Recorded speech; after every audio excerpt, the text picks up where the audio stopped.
Subscribe now. शामा का परिवार इंसाफ मांग रहा है। आरएसएस नेता की जमीन कादिर बिल्डर ने कब्जा की है। अर्जुनगंज के सरसावा में एमआई बिल्डर का कब्जा है। एमआई सेंट्रल पार्क अवैध रूप से बन रहा है। बीजेपी सरकार में भी कादिर बिल्डर हावी है।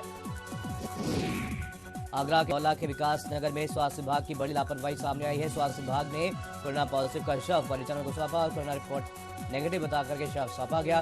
परिजनों ने शव का अंतिम संस्कार किया। बाद में स्वास्थ्य विभाग की टीम ने बताया कि मृतक कोरोना पॉजिटिव था।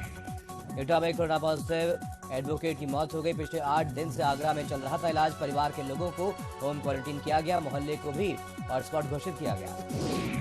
शिक्षा महानिदेशक द्वारा जारी किए गए आदेश के बाद प्रदेश भर में अनामिका शुक्ला ऐसे फ्रॉड अध्यापकों की तलाश जारी है और ललितपुर में फ्रॉड अध्यापकों की तलाश के लिए जिला बेसिक शिक्षा अधिकारी ने 3 सदस्यीय कमेटी गठित की।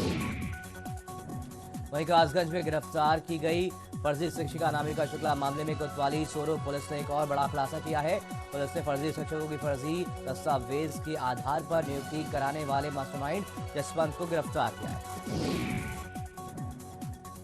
वहीं बस्ती जिले में एक ऐसा टोल बना है जो पूरी तरीके से अवैध है, जिसके बाद भी इस टोल प्लाजा के कर्मचारी आम जनता से टोल वसूल कर करोड़ों रुपए की कमाई कर रहे हैं। नियम विरुद्ध बनाने गए इस टोल प्लाजा के खिलाफ कोई जिम्मेदार कोई कार्रवाई नहीं कर रहा है। और वहीं बाराबंकी में दिन दहाड़े व्यापारी से लाखों की लूटपाट की गई है। 2 बदमाश लाखों की नकदी लेकर के फरार हो गए। पुलिस जांच में जुटी। वहीं लखनऊ में जेसीबी नवीन अरोड़ा पहुंचे विधानसभा, जहां पर उन्होंने ड्यूटी कर रहे पुलिसकर्मियों को ब्रीफ किया। राजधानी लखनऊ में पुलिस और क्राइम ब्रांच ने 22 साल से फरार चल रहे 20,000 के नामी बदमाश राधेलाल कश्यप को बस अड्डे से पकड़ा है। ये बदमाश हत्या और हत्या के प्रयास के मामलों में 22 साल से फरार चल रहा था। वहीं वाराणसी में ऑटो चालकों का अनोखा प्रदर्शन। शास्त्री घाट पर हाथों में रोटी लेकर के थाली बजा करके प्रदर्शन किया। लॉकडाउन के चलते आर्थिक तंगी से जूझ रहे ऑटो चालक शहर में ऑटो चलाने की कर रहे मांग।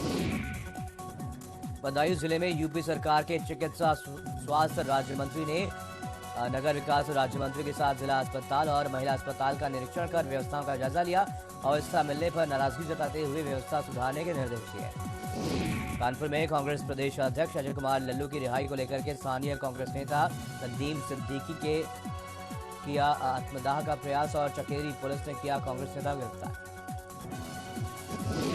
झांसी के डीएम की कार्रवाई से खनन माफियाओं में हड़कंप मचा है और नदी में पनडुब्बी लगाने वालों पर घाट पर खनिज विभाग की टीम ने छापेमारी की। खनन नियमों का उल्लंघन करने वालों पर की जाएगी 5 गुना अधिक जुर्माने की वसूली। और वहीं बागपत का बड़ौद कस्बा हॉटस्पॉट जोन में शामिल हो गया है और इस कारण यहां पर पिछले 4 दिनों से बैंक और एटीएम बंद पड़े हैं। बैंक एटीएम बंद होने से लोगों को कैश की किल्लत का सामना करना पड़ रहा है। कौशाम्बी जिले के मंझनपुर कोतवाली इलाके के टेवा रोड पर गिट्टी से लदी हुई ट्रक ने बाइक सवार परिवार को टक्कर मार दी। इसमें से 2 बच्चों की मौत हो गई। 2 बच्चे और पति पत्नी गंभीर रूप से घायल हो गए हैं। ग्रामीणों और पुलिस की मदद से जिला अस्पताल में भर्ती कराया गया। हापुड़ के नगर कोतवाली क्षेत्र गांव में बीड़ी लेने जा रहे युवक को एक शराबी ने चाकू से हमला कर उसे घायल किया और घायल व्यक्ति रात भर सड़क पर पड़ा रहा। सूचना पर पहुंची पुलिस ने घायल को भर्ती कराया। वहीं लखनऊ में कुर्मी युवा महासंघ ने सैकड़ों की संख्या में नगर निगम के सामने धरना प्रदर्शन किया। प्रतापगढ़ में पुलिस द्वारा कुर्मी समाज के साथ की गई मारपीट और अभद्रता को लेकर के कुर्मी महासंघ ने जताया विरोध और पुलिस पर दूसरे पक्ष से मिलीभगत का आरोप लगाया। सुल्तानपुर में मनरेगा कार्य के दौरान एक मजदूर की मौत हो गई, लेकिन हैरान करने वाली बात यह है कि मृतक वहीं पर पड़ा रहा और अन्य मजदूर काम करते रहे। किसी ने भी उसे अस्पताल नहीं पहुंचाया। फिलहाल सोशल मीडिया पर यह वीडियो वायरल हो रहा है। मामला चांदा कोतवाली क्षेत्र के और हरागा का है। वहीं सुल्तानपुर में भारत समाचार की खबर का एक बड़ा असर हुआ। बुधवार शाम मनरेगा कार्य के दौरान हुई मजदूर की मौत के मामले को डीएम सी इंदुमती ने संज्ञान लिया है। उन्होंने एसडीएम बीडीओ और डीसी मनरेगा को जांच के आदेश दिए और परिजनों के लिए मुआवजे की बात कही है।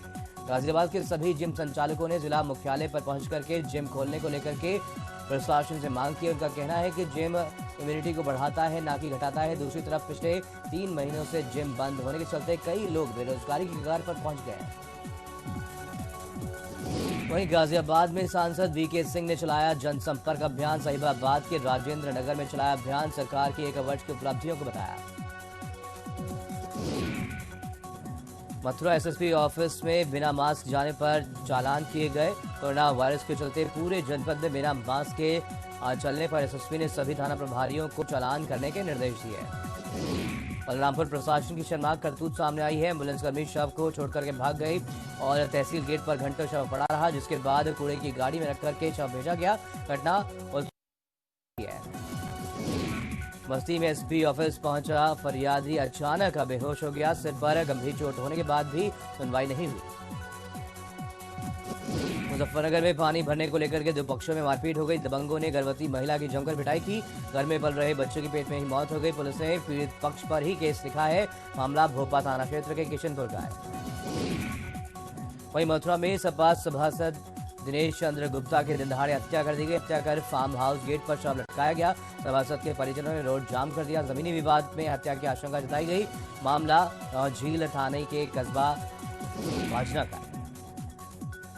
और वहीं हमीरपुर में कई साल पहले मर चुके मुर्दों को सरकारी पेंशन मिल रही है।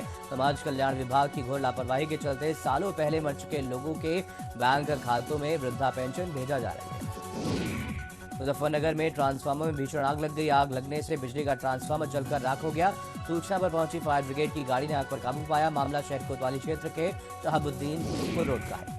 वहीं हरदोई में भीषण बारिश में भी बैंक के बाहर लाइन लगी हुई है। बारिश में भीगकर भी लोग लाइन में लगकर पैसे निकाल रहे हैं। मामला बैंक ऑफ इंडिया का है। वहीं मुरादाबाद के कुंद्रखी थाना क्षेत्र के गांव चक फाजलपुर में कांग्रेस नेताओं ने नियम और कानून को ताक पर रख करके ग्रामीण इलाके में मास्क वितरित किए और कांग्रेस नेताओं ने सोशल डिस्टेंसिंग का पालन न करते हुए सैकड़ों लोगों की जान जोखिम में डाल दी। मिर्जापुर में हाई टेंशन तार की चपेट में आने से हादसा हो गया। हादसे में ट्रक में आग लग गई और इस दौरान खलासी की दर्दनाक मौत हो गई। मौके पर पहुंची फायर ब्रिगेड ने आग पर काबू पाया। मामला विंध्याचल के तुलसी तलिया मोड़ का है।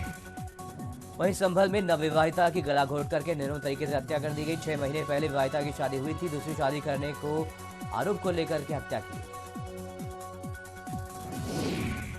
अमेठी में जमीनी विवाद के चलते दो पक्षों में संघर्ष हो गया। दोनों पक्षों से 8 लोग गंभीर रूप से घायल हो गए। सभी घायलों को इलाज के लिए भर्ती कराया गया। पुलिस एफआईआर दर्ज कर मामले की जांच पड़ताल में जुट गई है। और वहीं इटावा में प्लॉट के विवाद में पति ने की पत्नी की धारदार हथियार से हत्या। आरोपी पति ससुराल में ही रहता है। मामला बलरई के नगला का है। हरदोई में मामूली विवाद के बाद जमकर लाठी डंडे चले हैं। विवाद में दोनों पक्षों के 4 लोग घायल हो गए। मारपीट का वीडियो सोशल मीडिया पर वायरल हुआ। फिलहाल दोनों पक्षों पर पुलिस ने मुकदमा दर्ज किया। मामला बेलग्राम थाना क्षेत्र का है। वहीं सोनभद्र में बेकाबू तेज रफ्तार एम्बुलेंस निर्माणाधीन मकान की दीवार से टकरा गई। हादसे में एम्बुलेंस सवार 2 लोग गंभीर रूप से घायल हो गए। दोनों घायलों को अस्पताल में भर्ती कराया गया। घटना चौबन थाना क्षेत्र के सलखन की है। ललितपुर में दबंग ने डंडों से परिवार को पीटा। बाहर खड़ी गाड़ी में तोड़फोड़ की। घटना की पूरी वारदात सीसीटीवी कैमरे में कैद हुई है। पुलिस ने 151 धारा लगा करके गुंडे को छोड़ दिया। मामला सदर कोतवाली के नेहरू नगर का है। मैनपुरी में फसल रखवाली कर रहे किसान की गोली मारकर हत्या कर दी गई। सूचना पर पहुंची पुलिस और स्क्वाड टीम मामले की जांच पड़ताल में जुट गई है। मामला थाना कोतवाली क्षेत्र के रमई हार गांव का है। फिरोजाबाद में जमीनी विवाद के चलते दबंगों ने मारपीट की है। घर में घुसकर के हथियार से हमला किया है और कई राउंड फायरिंग भी की है। मारपीट में 3 लोग घायल हो गए हैं। मामला कमालगंज क्षेत्र के नगला जोत का है।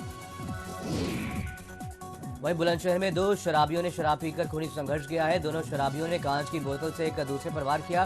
सूचना पर पहुंची पुलिस मामले की जांच पड़ताल में जुटी। मामला खुर्जा कोतवाली ढाकर मोड़ का है। कानपुर में मेडिकल कॉलेज के सर्जरी विभाग के डॉक्टर्स को धमकियां मिल रही हैं। पूर्व छात्रों ने सर्जरी विभाग के डॉक्टर्स को जान से मारने की धमकी दी है। सर्जरी विभाग के डॉक्टर्स ने स्वरूप नगर थाने में शिकायत दर्ज करवाई। लखनऊ में 2 संदिग्ध युवकों को स्थानीय लोगों ने पकड़ा है। खुद को बिजली विभाग का बता करके युवक घर में मीटर चेक करने घुसे थे। स्थानीय लोगों ने पकड़े गए दोनों युवकों को पुलिस को सौंपा है। मामला सादतगंज थाना क्षेत्र के मंसूर नगर का है। वहीं लखनऊ में डीसीपी नॉर्थ क्राइम मीटिंग में सोशल डिस्टेंसिंग को भूली। मीटिंग के दौरान घंटे यहाँ पर छोटे से हॉल में सभी दरोगा इंतजार करते रहे और बैठक में अलीगंज सर्कल के सभी इंस्पेक्टर और दरोगा मौजूद रहे। हरदोई में मौसम का मिजाज बदल गया है। तेज ठंडी हवाओं के साथ बरसात हुई है। गर्मी से लोगों को राहत मिली है और वहीं जिले के कई हिस्सों में अभी भी भीषण गर्मी देखी जा रही है। और वहीं इटावा में कांग्रेसी कार्यकर्ता आपस में ही भिड़ गए। और कांग्रेस पार्टी की बैठक में कार्यकर्ताओं में भिड़ंत हो गई और बीच बचाव करने आए जिलाध्यक्ष के कपड़े फट गए।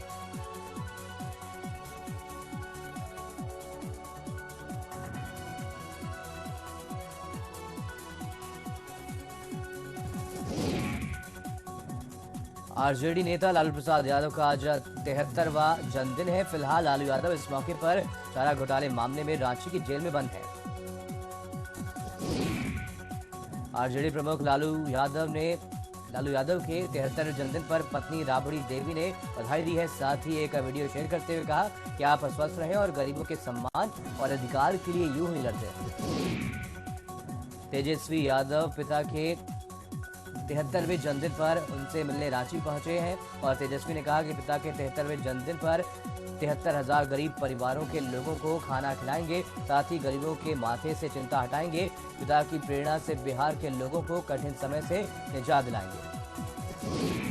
प्रधानमंत्री नरेंद्र मोदी ने वीडियो कॉन्फ्रेंसिंग के जरिए इंडियन चैम्बर ऑफ कॉमर्स यानी कि आईसीसी के 95वें सालाना कार्यक्रम को संबोधित किया।